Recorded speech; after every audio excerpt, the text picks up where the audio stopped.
border width. Now the width of the border, okay, is a property that is used to control the width of the border.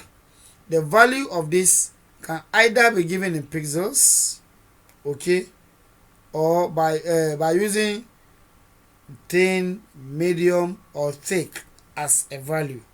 Okay, you are not allowed to use percentages within this property. Either you use a thin, a medium, a thick, or you use pixels. You can control the individual size of borders using 4 separate properties.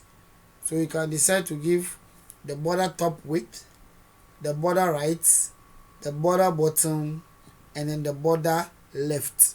Okay, the border top, the border right, the border bottom, and the border left width. So that you can use these ones to control all the 4 corners of the box. Okay, you can give them separate width.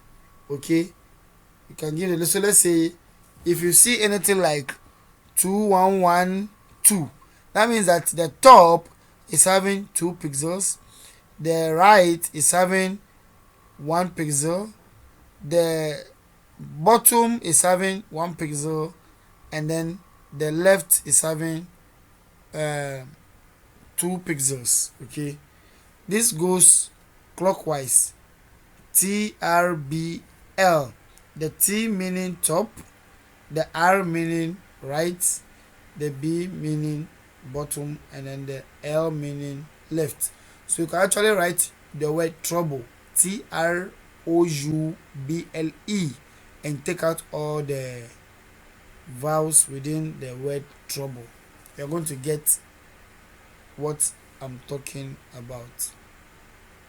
Now this is an example of the border width.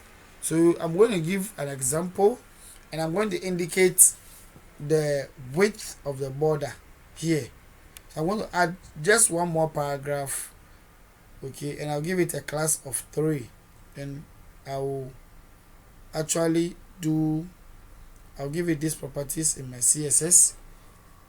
The first one, we are giving it 2 pixels, the border width. So this border width 2 pixels is going to cover all other size.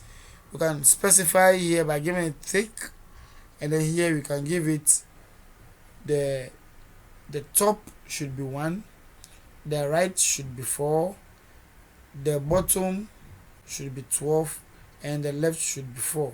Okay, let's go straight into our text editor.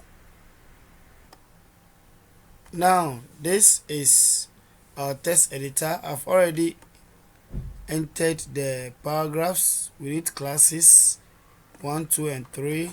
So at the CSS column, we are going to add the code that is going to explain the border width. Okay, so this will work on paragraph 1, paragraph 2, paragraph 3. Paragraph with the class of 1, with the class of 2, and with the class of 3. Let me save it and go straight to my browser and refresh. You can see it's working here. Now you can see the borders, and you can see this space. This space is what we call the white space. This is a space within 2 different boxes, another one with the 2 different boxes, the space between 2 different boxes. And you can see the margin left here. You can also see the margin left on the right. Okay, you can see this place is very close to the edge. I can see in this example it is a bit wide. Okay, so you can use all these ways of giving the values to the width of your border.